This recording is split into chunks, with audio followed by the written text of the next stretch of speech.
Long 17. The Meeting at Silver Spring. Obeisance to all gurus. One summer, the great yogi Jetsun Milarepa was meditating at North Shirdi. When autumn came and the harvest was ready, he went out for alms, but fell asleep in Upper Gogtang. He dreamed that he saw a green girl with golden hair and shining eyebrows, leading a youth about 20 years old. She said, "Milarepa, you will have 8 petals from the lotus of your heart. This is one of them. Please bless him and bring him up."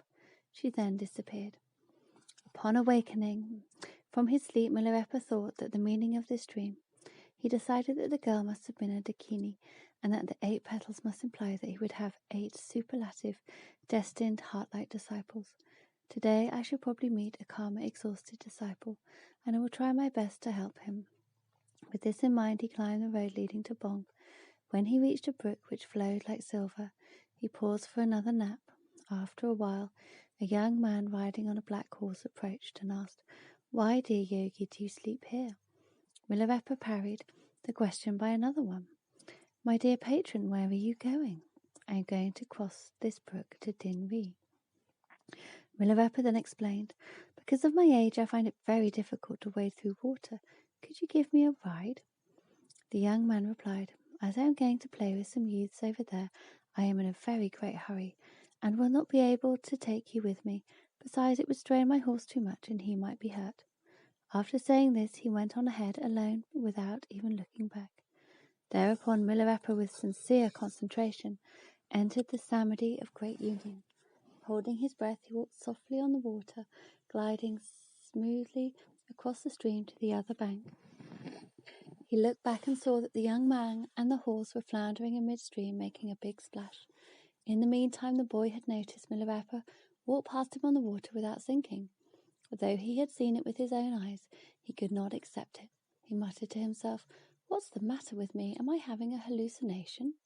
If not, this man must have been born to float."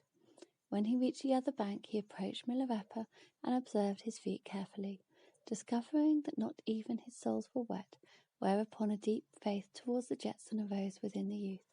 He cried out, "I did not realize that you are an accomplished Lama. I regret very much that I did not allow you to mount my horse.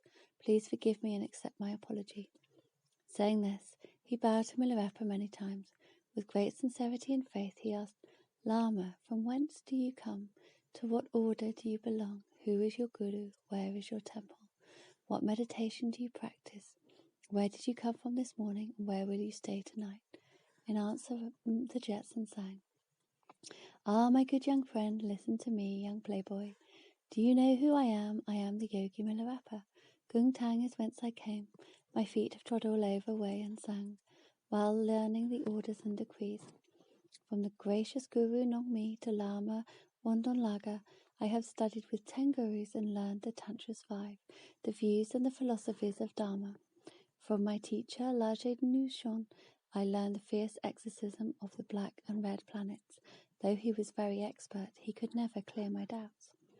When I heard people say there was a wondrous teacher dwelling in the south, in the river Circle Valley, he was blessed by the Lords Naropa and Madrupa, and had experienced the mother-like essence of mind, having mastered the control of his body. He dwelt alongside the South River.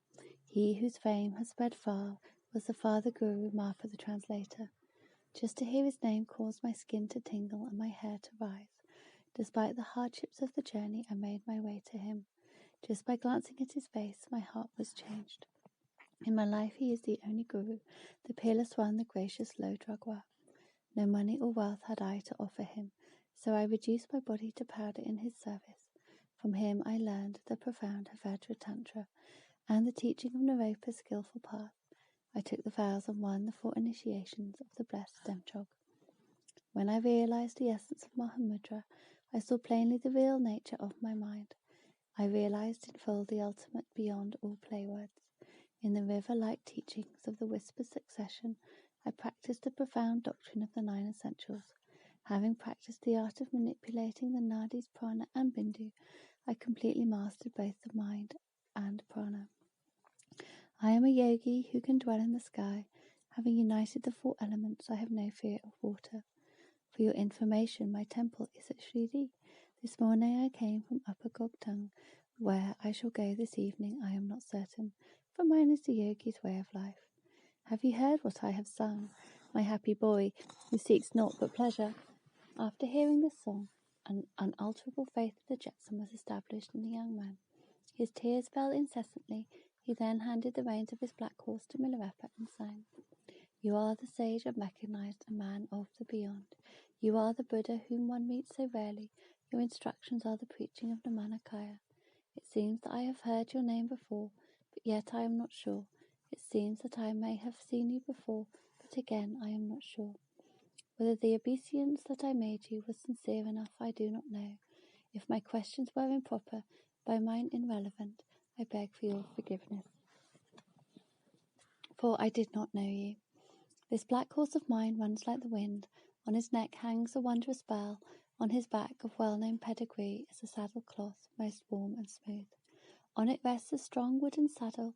The girth is fashioned of steel from one. A dainty knot adorns his reddish crupper. Close to the headstall of reddish grey, his forelock curls like a tiger's smile, shining brightly like a mirrored star. Whip in hand, give your command, shake the rein, he will bay and run. When he sees the flag before him, he will win the race. When you cry run fast, he'll gallop at full speed to a man of the world. A good horse is his pride. I give you this fine horse as an offering, praying that you may keep me from the hell into which I else would fall. Having ended his song, the young man offered Milarepa his horse, but the Jetson would not accept it and told him that he had another, even better one, and he sang, Listen to me, dear patron, a horse of prana mind have I. I adorn him with the silk scarf of Dhyana. His skin is the magic ensuing Dhyana stage. His saddle illuminating self-awareness. My spurs are the 3 visualizations. His crupper the secret teachings of the 2 gates. His headstall is the prana of vital force. His forelock curl is 3-pointed time. Tranquility within is his adornment. Bodily movement is his rein. An ever-flowing inspiration is his bridle. He gallops wildly along the spine's central path. He is a yogi's horse, this steed of mine. By riding him one escapes samsara's mud. By following him one reaches the safe land of Bodhi. My dear patron, I have no need of your black horse. Go your way, young man, and look for pleasure. The youth thought, though he does not want my horse, his feet are bare. He must need a pair of shoes. So thinking, he offered his own to Milarepa. Revered yogi, jewel-like accomplished saint, because there is no attachment in your heart, you wander aimless from place to place. Sometimes you meet dogs with sharp teeth, at others you walk through brambles and defiles, and so your bare feet may be hurt. Walking without shoes is painful. These blue boots shall be your faithful servants. With brass spurs on your heels and silk embroidered, they are costly. A skilful craftsman made them with the skins of elk, wild yak, and crocodile. These boots are my mark, the mark of a young man, which I now offer you. Pray grant me your compassionate blessing. Thus he sang. But the Jetson would not accept the gift, and he told the boy that he had a better pair of boots, singing, Listen, you faithful young man, this land of darkness and blind views is part of the 3 kingdoms of samsara. Full of mud is craving meadow, full of thorns is jealous swamp, savage and malignant is the furious dog of hate, dangerous and steep the hill of pride. But I have crossed the rivers 4 and reached the shore of the pure land. I cut my boots from the hide of the renunciation of samsara, and with the leather of awakening from transiency and illusion. I made my boots with the craftsmanship of deep faith in karma, with the dye of non-clinging to the myriad forms, and with the thread and rope of devotion, while the clasps are the teaching of the 3 bindings. These are my boots, the boots of a yogi. I have no desire for yours, my dear patron. You may now leave for home. Then the young man said, Revered one, though you will not take my boots, I would like to offer you my reddish-green jacket, which is good to sleep in. For I see you have only a thin cloth with which to cover your body. You must feel cold all the time. Please accept this jacket. In pleading with Milarepa to take it, the young man said, Precious and accomplished guru, freed from ego clinging, you wander with no bourne in mind. Sometimes you climb the summit of a mountain. Sometimes you sleep soundly in a city street. To wear a thin cloth sheet is the same as starving. It must be still worse unclad to suffer cold. This is my best tailored jacket, made of the reddish-green mandari cloth. The front is silk, the lining of best quality. It is trimmed with lynx fur. A collar of otter skin matches the hem.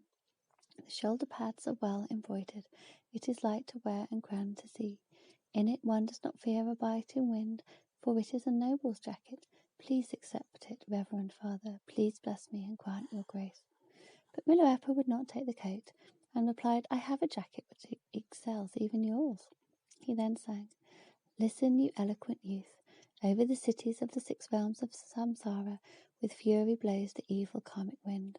Driven by the senses and deprived of freedom, one wanders between life and death, roving in bardo. Sometimes one climbs the summit of the mountain, in the dream-like state between life and death. Sometimes one sleeps in the street in the bardo city of samsara. For my part, I aspire to the realm of reality, and adorn the cloth of pure mind and heart with the embroidery of immaculate discipline. Mindfulness is the tailor cutting my clothes into the shape of 3 yogas. My coat lining is the art of uniting the 3 key points. I brighten the shoulder padding with the great light which shines at the time of death. I cut the hem of bardo enlightenment to the measurement of pure magic bodies. This is my coat, the coat of a yogi. I have no wish for yours. Go then, young patron, and be cheerful. Said the young man, Revered one, since you will not accept my jacket through your clothes are still too thin, please then take this short coat. And he sang in persuasion. Precious Guru, supreme being, in the summer in bright sunshine, when the cuckoo's song is heard, one may go naked and not feel the cold. But in the winter, when the cold moon brightly shines, and the blinding storm rages in the hills, cotton clothes than silk are thinner, and the piercing cold stings like an arrow. Father Jetson, this ordeal is too much for you. Here is a grey-green woolen coat, with maroon fur hemmed, and gay in coloured silk of 5 colours. The cloth is of fine quality. I now offer it to you. Please accept it and grant me your blessing. But Milarepa would not take it, saying that he had a better coat still, and he sang, Gracious patron, listen closely to me. With blindness as a guide, I wandered down perilous paths. Buffeted by passionate winds, now hot, now cold, I was drenched in the rain of retribution karma.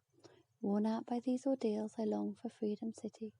With the cloth of Ashi vital heat, is the lapel of 4 chakras made. My tailor is the inner pranamine. He warms Tigre and makes it flow. The merged blissful experience is the needle used for sewing. The cloth is inborn vital heat. Now summer and winter are the same for me. Though your woolen clothes are pretty, my cotton shirt is lighter and gives more comfort. Dear patron, I do not want your clothes. You should now go home. The young man replied, Although you will not accept my coat, you must be wearied by your long practice of meditation. Please be kind enough to accept my turban, which you can trade for some meat to sustain and nourish your body. And he sang, Precious Yogi, Supreme One, disgusted with samsara, you look forward to liberation from the wheel of life and death. You meditate at length and practice your devotions. Thus you must sometimes feel the cold. My magnificent headgear is the wonder of India. Its frame of precious metal was made by a skilled craftsman. It is covered with the skin of crocodile and vulture, and decked with the feathers of lovely birds. Its price equals the cost of a big yak. I now offer it to you, the Namanakaya Buddha. You can trade it for much meat, for your health and nourishment. In summer and in winter, I will follow and pay homage to you. But Milarepa did not accept this offer either. Instead he sang, My dear young man, do not lose your head. I follow the great Naropa's lineage, he who has completely mastered the art of cosmic causations. The master of deep practice, I fear not the element of air within, nor do I depend on falcon's flesh. I feel gay and joyous in a biting wind. On the crown of my head is a jewel splendid as the sun and moon, on which sits my Guru Marpa the translator. Adorned with ornaments of human bone, he is the wish-fulfilling gem, Buddha's transformation body. If you see him with the eye of veneration, you will find he is the Buddha Dorje Chung, who will forever guard you like a son. This rare turban is my secret adornment. The sublime Guru on my head is very beautiful. Dear boy, I do not want a turban. Ride off with cheerful heart. The young man thought, This revered Lama does not accept anything I have offered him. Perhaps he considers my gifts too small. So he untied the string of his neck jewel, which was a very fine piece of jade, and sang, Precious Guru, Supreme Being, you strive for devotion with no attachment in your heart. To you all material things are but delusions. You have no wish for goods or wealth. A deep faith in you has risen of itself in me. 'Tis shameful to begrudge one's father's hoardings. People would despise one from their hearts. One might well become a miser ghost. Therefore, I pray your reverence, do not refuse this jade. This white, translucent, six-edged jade gleams brightly like a sparkling light. The subtlety of skin and red poppy make the setting yet more graceful. With this jade you never can be poor. I will offer it as a neck ornament. Pray grant me your grace and bestow the Buddha's teaching. The boy then offered the jade to the Jetson, but Milarepa still would not take it, saying, I do not need your jade. I have a jewel which is far more precious. Listen to my song. Listen, my dear patron, you were the good father. In all countries far and wide, I, the yogi, roam. In streets at doors I beg for food. I am not greedy for good meals. I long not for possessions. There is no end to human greed. Even with hoarded wealth held high, one cannot reach contentment. I do not envy you your wealth and goods. The greatest treasure is contentment in my heart. The teaching of the whispered lineage is my wealth. My devotion to the Dharma is my ornament. I deck myself with retaining mindfulness. The yogas of all periods are my entertainment. The great and small mind awareness are my adorations. I have no need for your neck jade. Dear boy, be of good cheer and go your way. The young man thought, is it because I am too great a sinner that his reverence will not be gracious to me? He said to Milarepa, it is natural for a supreme being like you not to want these illusory possessions. I now offer you my 3 companions. From now on I will never carry a weapon or kill sentient beings. I beg you to grant me the ordination. I pray you to protect me with your compassionate grace. Saying this, he untied his carrying pouch and sang, O supreme and compassionate Lama, I've always seen an enemy as such, and never lost sight of my foes. From the right I untie my wooden quiver, from the left I take my ornate bow, and the sharp sword at my waist, which disillusioned all my foes. With these 3 things at my side, I was like a ruthless bandit. When I appeared before my enemies, their hearts trembled and their bodies quivered. Like frightened yaks, they fled away. Thinking of them and my misdeeds, I feel regret and sorrow. Today I offer you my 3 companions. I will observe the precepts strictly and follow you wherever you go. But Milarepa was still adamant. He said, I do not think that you can keep your oath, nor do I need your 3 companions, because mine are better. Now hearken to my song. Listen to me, dauntless fighter. The 5 hostile poisons run wild in the land of evil thoughts. He who does not renounce the all-important combat will be imprisoned and lose his chance for freedom. Battles and armies are not for the yogi. The world without is my quiver. The non-clinging self-illumination within is my sheath of leopard skin. My weapon is a sword of great wisdom. The 2-in-1 path is my rope. My thumb guard is the merit of meditation. These are my hidden inner meanings.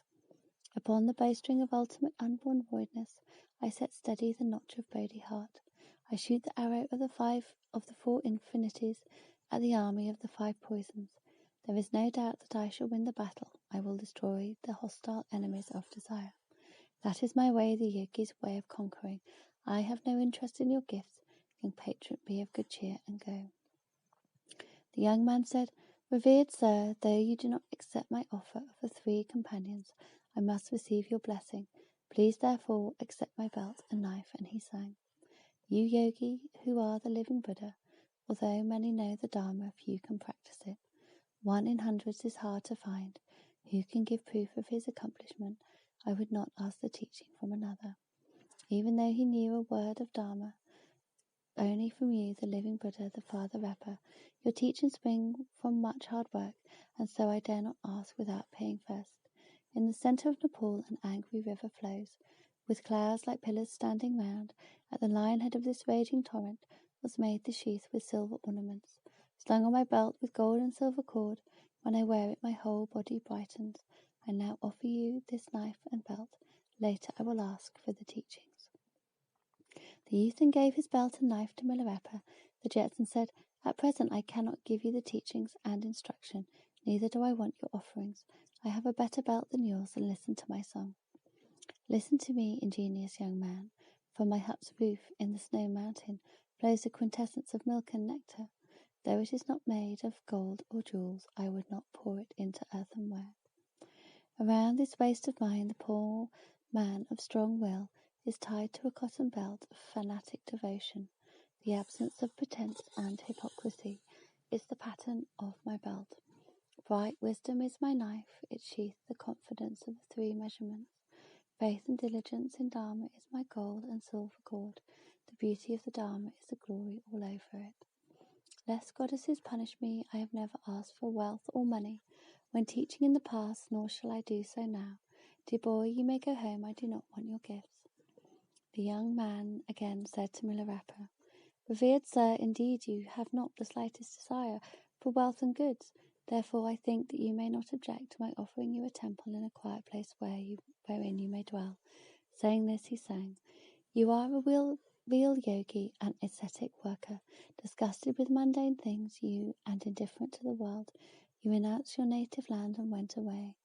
Without a bourne in mind, you wandered everywhere. Although one thing to you is as another, a permanent home may help your inspiration. Let us find a good place in the hills to build a temple. Let us make the pillars immaculate and tall. Hanging above the pillars, the sun and moon will shine on the broad floor of the temple. We will draw a mandal with stone-made colours. We will plant flowers all about, and dig a deep ditch round. The car-bee ornaments will be of wood, and a pagoda with 8 adornments will make the place more beautiful. There will be a shrine for worship and great reverence. Pray accept it as your dwelling. Then at ease you may stay in comfort there. But Milarepa still would not accept this offer. He said, I will not stay in any temple and make it my home, nor do I know anything about how to please people. Now listen, my confused young lad, do you not know that this world is transient and unreal? When you come before the king of the dead, your rich man's money is of no avail. There your wealth can never buy you off. There you will find no place to swing a strong man's sword, no place to dance or strut about the stage. Your flesh will be as dust. Because I fear these things may happen to me, I bind myself in a place of strict austerity. The temple wherein I dwell in the inward mind, the Kabi ornament is unwavering prana. I erect the pillars of the real on the foundation of immutability. The sun and moon are the arising and perfecting yoga. On the ground of the dhyanic warmth I draw a mantle of clear observation. The experiences of bliss, illumination, and non-thought are the lovely flowers in my garden. Encircling the pagoda of 10 virtues is my strong ditch of voidness. This is mine, the yogi's temple. I have no need of yours. My young patron, be of good cheer and go. The young man said to Milarepa, Revered sir, though you do not want the temple, this feeble human body is liable to sickness. I have a very capable sister who has great faith in the Dharma. I would like to offer her to you as a Jomo servant. Pray do not disdain, but please accept this offer. And he sang, Revered yogi who clings to the hermitage, though you have fully realized the faults of women and have no lustful wish, this fragile human body is liable to sickness, and so one always needs a solicitous companion. I offer you my only sister, dearly beloved of her 3 brothers. She is sprung from an outstanding line. Her father and mother are of noble stock. She is heiress to a royal tradition. Do not mistakenly regard her as a common stock. She is the heart-taker among the crowds. Radiant as a rainbow, she is more beautiful than angels. Cotton clothes on her look lovelier than silk. Jewelry and gold adorn her head. Sparkling jewels and pearl necklaces cannot match her radiant beauty. Her grace and charm are hard to paint. Her suitors have been many, but to none have we given our consent. Today I offer her to you, the Manakaya of Buddha. Pray do not disdain my offer. But Milarepa still would not accept it. He said, Do not talk like a fool. I have already renounced family ties. I am not interested in an ego-clinging woman. The so-called faith of the common people is most unstable and liable to change. I am an old beggar with no family and no relatives. People will laugh at you if you give her to me. Afterwards you will regret what you have done. I have no desire to become your brother-in-law. I have a consort who is much better than your sister. Listen. On the whole, young lord, women are the cause of lust and attachment. A qualified illumination woman is indeed most rare. To have angelic company on the Bodhi path is a wonder and a marvel. Let you a little have exaggerated. This is why the mudra practice is so very hard. My wonder woman is the lust-free Shunyata.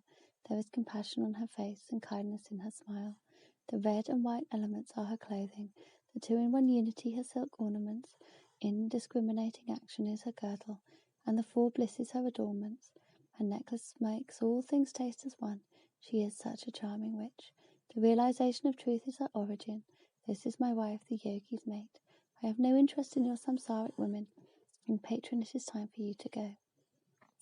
Knowing that Milarepa would not accept this offer, the young man said, Although to your enlightened mind there is no such thing as shame or disgrace, to be human and to prevent possible scandal among the people, I now sincerely offer you a pair of trousers. Please accept him.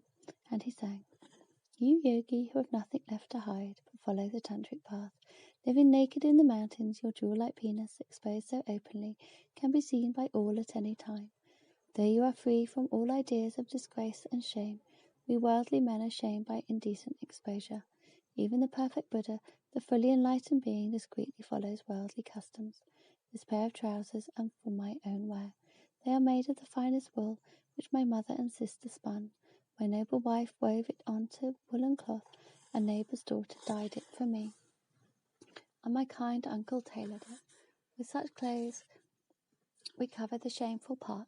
To you this pair of trousers I now offer. Please say not again, I need it not.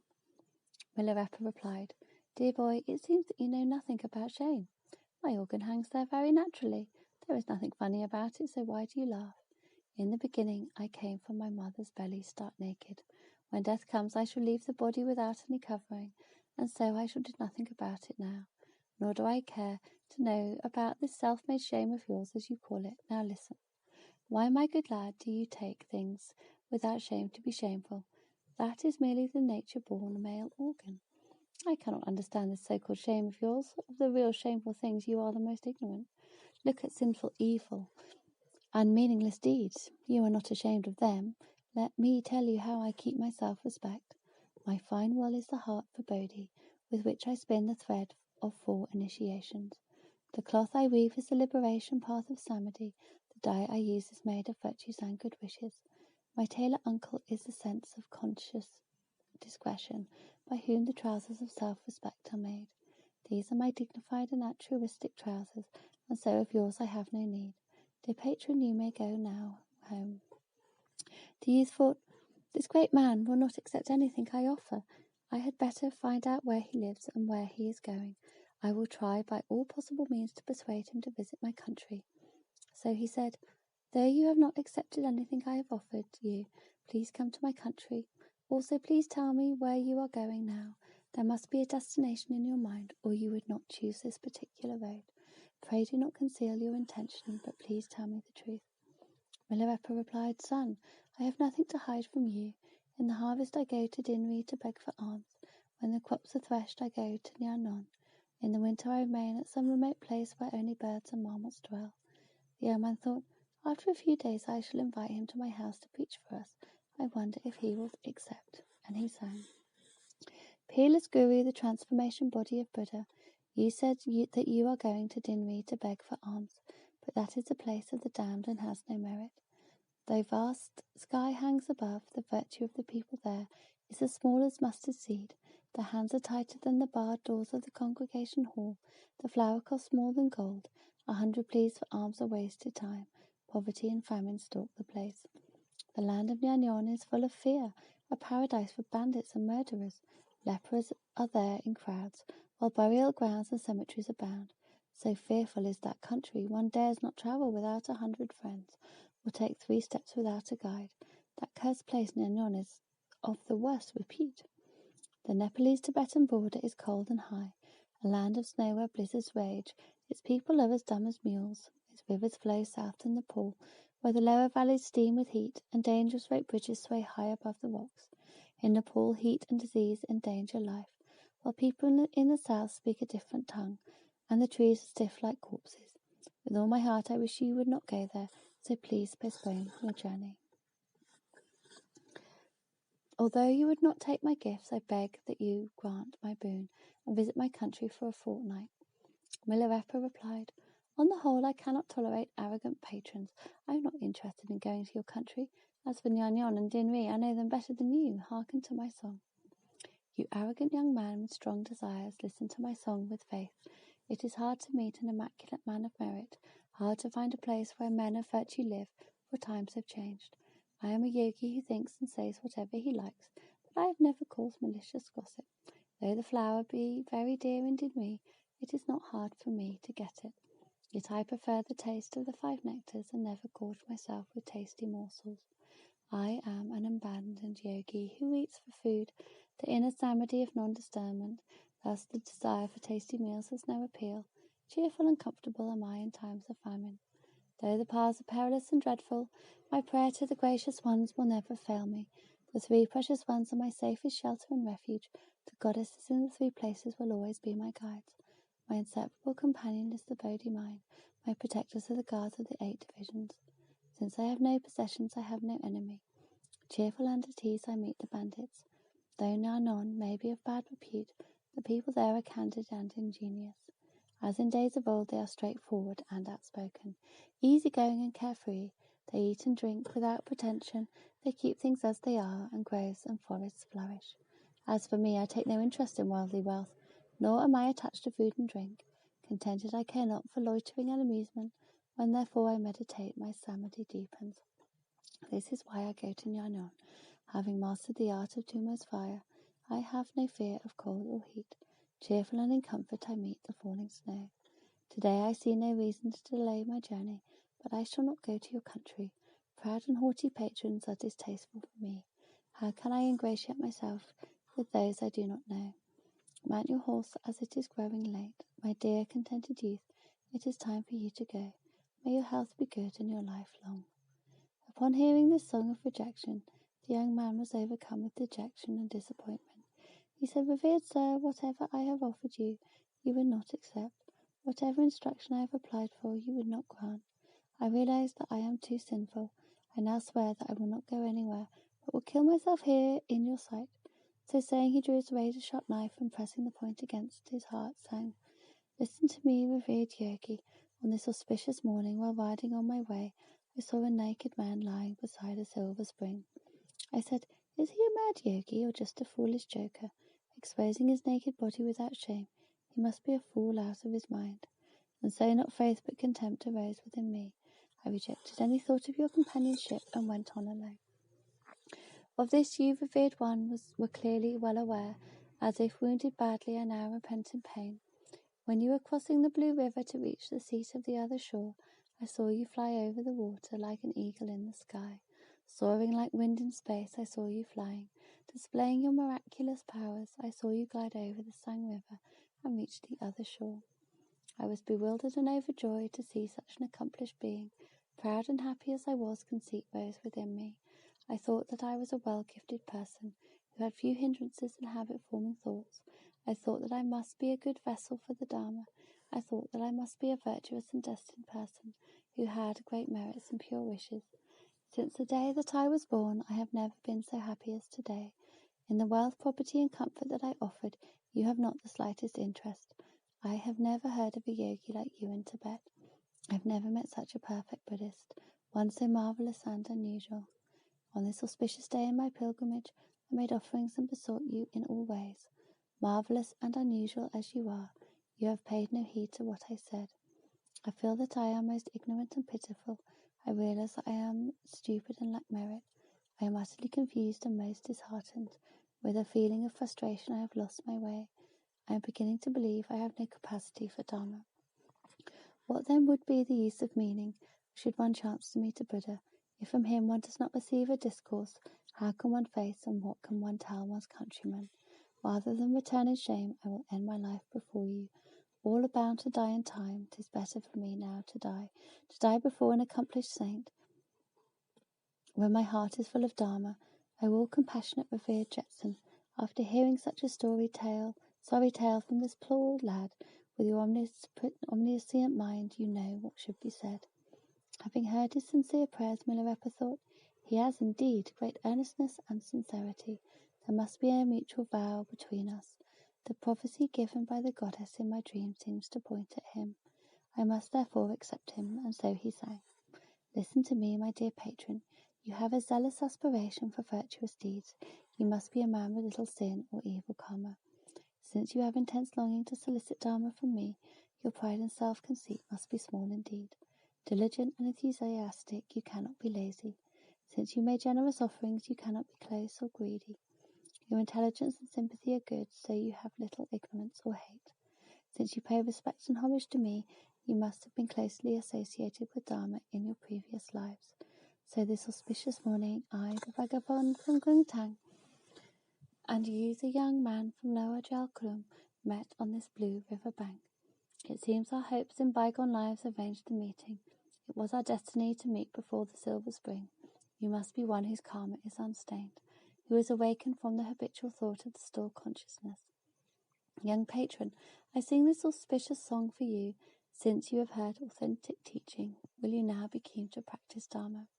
If faith has arisen from your heart, if you take no heed of worldly gain, if you really want to follow me, know that kinsmen are the devil-planned hindrances of Dharma. Think not of them as real, but quench your craving for them. Money and dainties are the devil's envoys. Association with them is pernicious. Renounce them and all other things that bind you. Delight in pleasures is the devil's rope. Think then of death to conquer your desires. Young companions are the tempting devil's snare. Knowing they are delusive, watch them carefully. One's native land is the dungeon of the devil. Imprisoned therein, 'tis hard to win liberation. Try then to escape at once. Put all aside and strive for Dharma. Only by instant action can you succeed. In time your body of illusion will decay. 'Tis better to associate with Dharma now. The darting bird of mind will fly up anyway. 'Tis better now to wing your way to heaven. If you believe and follow what I have said, you will be a worthy vessel for the Dharma. You will be given benediction and instruction. The profound teaching of the whispered lineage will also be imparted. My son, this is the start of your journey on the Bodhi path. Even I, the yogi, rejoice at your success. You too, young man, should be glad and joyful. The youth was incredibly happy when he heard this song.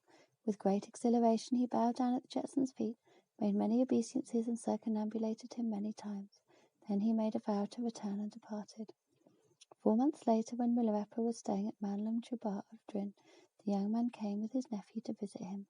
The uncle offered a piece of immaculate white jade, and the nephew 1/2 ounce of gold, but the Jetson would not accept the gifts.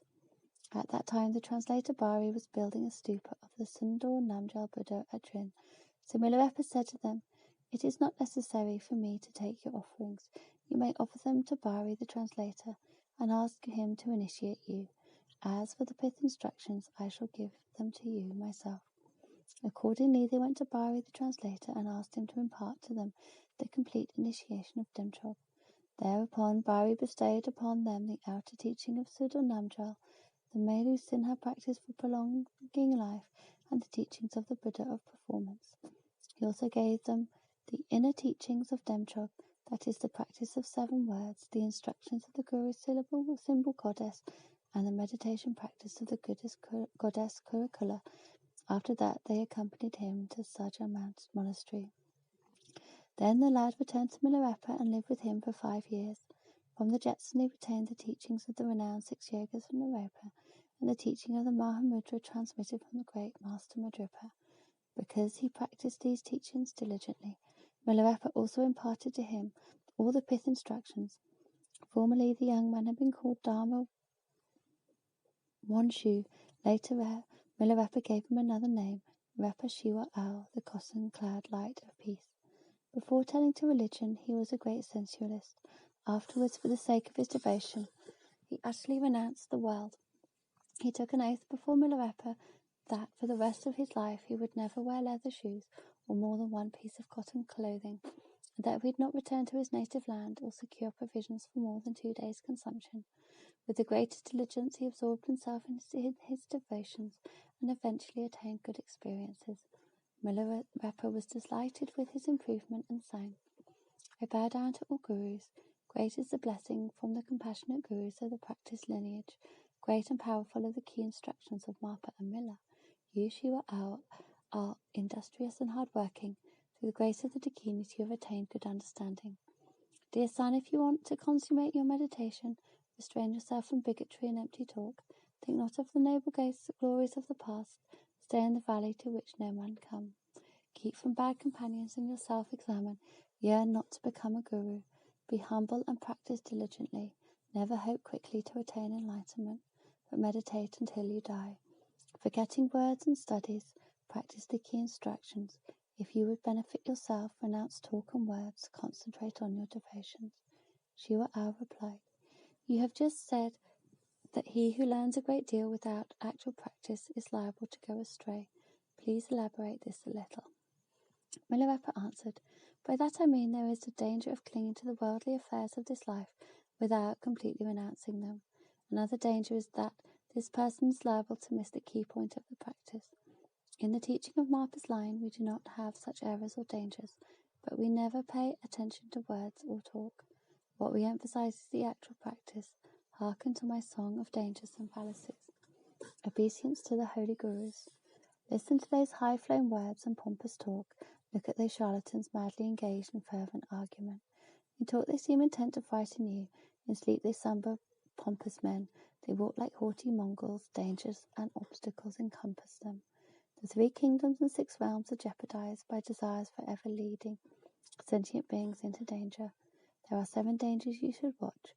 Falling into the blissful Hinayana peace, using your Buddhist knowledge to get food, inflating yourself with pride of priesthood, falling into yogic madness, indulging in empty speeches, falling into the trap of nothingness. Thus ignorance is the cause of fallacies and danger. The teaching of the whispered lineage is the Dakini's breath. Never doubt this truth, but if you do, remember that this doubt occurred through the devil's influence. Shiva Ao, how can you ever go astray, since you are near me, the great cotton-clad one? Lay down your doubts and meditate. He who relishes on the true teachings will never go astray. Think not, my son, of meaningless word knowledge, but concentrate on your devotions. Then you will soon attain the great accomplishment. Whereupon Shiva Ao abandoned his search for word knowledge and concentrated on his devotions with never a thought for clothing and food.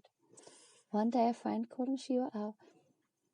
Seeing his body emaciated from lack of food and clothing, the friend misunderstood, and feeling pity from him, said, Dharma wants you. You are a gay spark from a rich family, but now you look old and poor, with no clothes or food. How sad, how sad.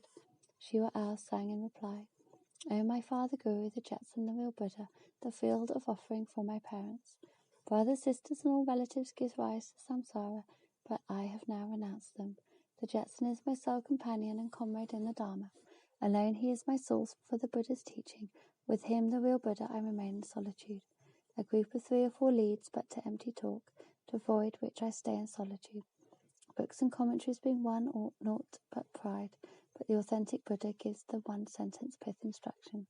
I thus renounce all books and commentaries, relying on the clear-cut pith instructions. The hermit temple is a place near Buddha, whereupon I practice virtuous deeds and gather merits. The more one has, the more one craves, so I forsake my home and renounce my native land. The country with no boundary post is the place near Buddha, wherein the faithful one can practice virtuous deeds. Associates and servants cause more anxiety and craving, so I renounce them for all time. A deep faith arose within the man after he had listened to this song of his former friend, whereupon he offered him many good things, and Milarepa was very much pleased by this incident.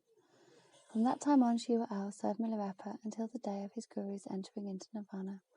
During the course of his life, he learned the complete teachings from Milarepa, and thus was kept from going astray in his meditation experience and understanding. The nephew known as the foolish and powerful Sangye Jab did not act as a good rapper. He held a small temple near the edge of Nyanyon. The Jetson was slightly displeased with him. After the nirvana of Milarepa, Shiva Ao went to the cave of Manchu in the Go Valley of Padru to practice meditation. Eventually he attained the perfect enlightenment and merits of the path.